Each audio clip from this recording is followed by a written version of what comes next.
Balıklar, yükselen burcu, ay burcu balık olan dostlar, 2023 yılı burç yorumlarına hoş geldiniz.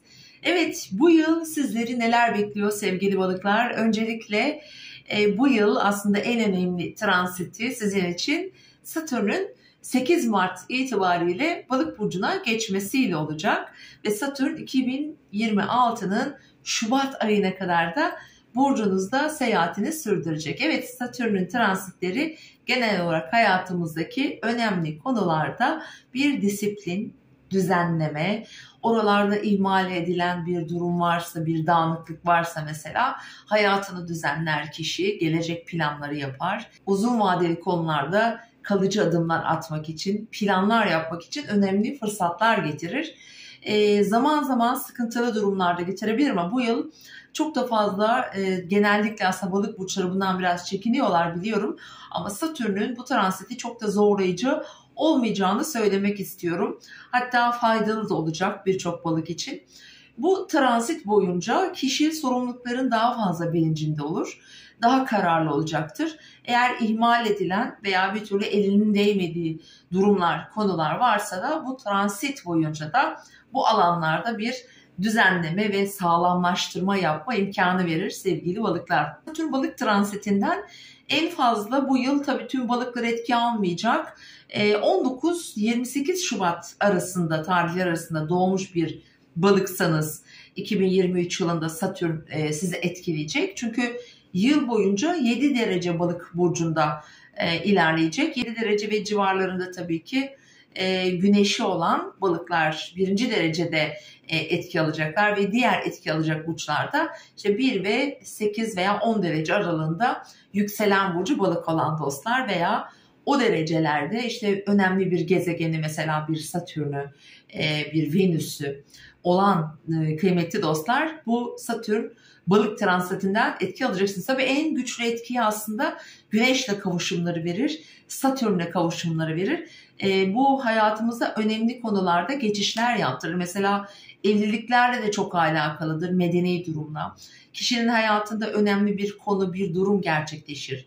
Mesela bir işle ilgili önemli gelişmeler getirebilir veya çocukları olabilir. Yani hayatın temel yapı taşlarını ilgilendiren alanlarda daha güçlü etkiler verecektir. Genelde korkarız biz, endişe ederiz. Hani Satürn işte ne yapacak falan, işte zorlayacak, beni hasta edecek gibi düşünürüz ama aslında böyle düşünmemek gerekiyor. Çünkü Satürn insanın doğum haritasında veya işte kişinin genel alışkanlıkları üzerinde diyelim bir zafiyet varsa, bir ihmal varsa, işte sorumlulukları yeteri kadar yerine getirmiyorsa bazı konularda, tabii bu her konuda değil, işte oralarda gerekli düzenlemeleri yapmamızı sağlar Satürn. Dolayısıyla da hiç de endişe etmeyin. Mesela geçtiğimiz 2,5 yıldır Satürn'ün Kova seyahatindeki zorluklar o derece zor olmayacak. Çünkü o anlamda orada farklı transitler aldı Satürn Kova'dayken.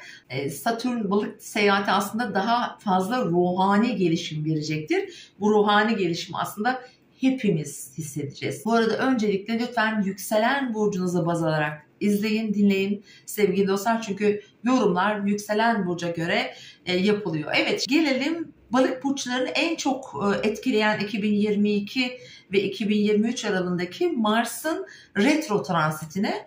Mars İkizler Burcu'nda 2022 yılının Ağustos ayından beri 4. evinizde seyahatini sürdürüyor ve tabii ki retro 14 Ocak'ta da artık burada İkizler Burcu'ndaki retrosu bitiyor. En çok sevgili balıkları ailevi yapılar, yaşam yeri, aile içindeki konular, işte oradaki kişiler gibi alanlarda zorladı. Orada mücadeleler verdiniz. 25 Mart'ta bu alandan artık ayrılıyor. Yani İkizler Burcu'nu bırakıyor ve Yengeç Burcu'na, hatta sizi de destekleyecek daha da güçlü bir yere geçecek. Dolayısıyla 25 Mart'tan itibaren ev, yerleşim yeri, aile içindeki konular, belki ilişkilerinize yansıyan gelişmeler gibi alanlarda ki Mars'ın retrosu sevgili balıkları 2022 Ağustos ayından beri oldukça aslında yıpratmış olabilir. Mücadeleleri çok fazla yoğun olmuş olabilir. Ya da bazı konularda pasif de kalmış olabilirsiniz. Hani eli kolu bağlı olur insanın, hareket edemez, çaresiz kalır gibi durumlar yaşatmış olabilir.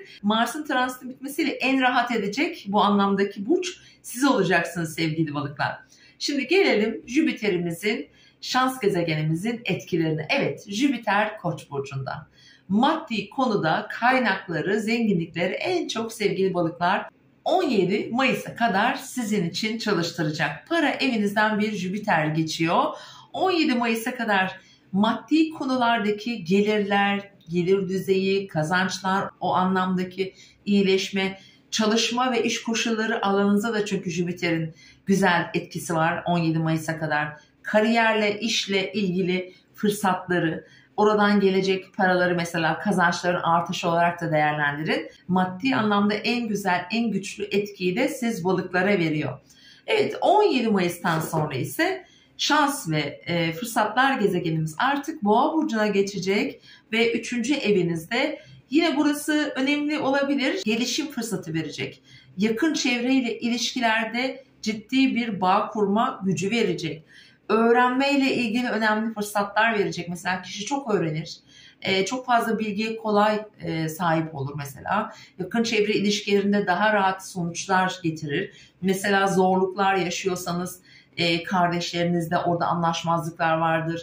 Maddi konularda çözülmesi gereken bazı sorunları olan balık burçlarını işte 17 Mayıs'tan itibaren bu yakın çevrenizde olan problemleri de hızlı bir şekilde çözeceksiniz. Aynı zamanda mesela Jüpiter'in 17 Mayıs'tan 2023'ün sonuna hatta 2024 yılının ortalarına kadar bu Jüpiter Boğa transiti sevgili balıklar ortaklı işler, iş ilişkileri, evlilikler alanında da önemli ölçüde destekleyecek, fırsatlar getirecek veya mesela partneriniz, işte evliyseniz belki eşiniz veya iş ortaklıkları, ticari alanlar, bu alanlarda da yine belki de eşinizin, hayat arkadaşınızın da hayatına önemli güzellikler getirebilir. Gelelim tutulmalarımıza. Bu yıl 4 tane tutulmamız var. 2 güneş, 2 ay ve ilk tutulmamız 20 Nisan'da 29 derece Koç burcunda sevgili balıklar. Sizin 2. evinizin girişidir bu. Maddi kazançlar alanınızda bir tutulma yaşayacaksınız. Aslında orada bir kırılma da olabilir. Çünkü Satürn de burcunuza geçiyor. Yön değişiklikleri getirebilir. Kazançlarınızla ilgili konularda farklı alanlara doğru hareket edebilirsiniz. Mesela yeni bir iş, farklı kazançlar elde etmek için farklı sektörler, yeni iş anlaşmaları ya da ben nasıl yaparım da farklı yollardan daha gelirlerimi arttıracak çözümler bulabilirim gibi düşünebilirsiniz. Bunun tamamlayacak diğer tutulmada 14 Ekim'de gerçekleşecek. 14 Ekim'de de 20 derece Terazi burcunda yine sizin para aksınızı kesen vergiler, krediler, borçlar, emeklilikler gibi alanınızda bir tutulmada. Yani 2 tutulmada para alanınızı işaret ediyor. Dolayısıyla da bu yıl en çok kazançlar dedik, işte para dedik. Zaman zaman burada zorluklar da getirebilir. Onu unutmayalım. Yaşamın farklı alanlarında bazen hiç ummadığımız anda sıkışabiliriz ama ben bu yıl balık burçlarının maddi konularda özellikle çok da sıkışacağını düşünmüyorum. Sadece işle ilgili konularda dikkat etmeniz gereken ve sağlıkla ilgili konularda bir tarihimiz var. O da 24 Temmuz 2 Eylül arasında Venüs tam 6. evinizde bir retro yapacak. O tarihlerde mesela işle ilgili konularda bir hareketlilik olabilir. Belki de bir durağanlık olabilir. Çünkü Venüs retroları şimdi hem iş konularında tabii ki etkili oluyor.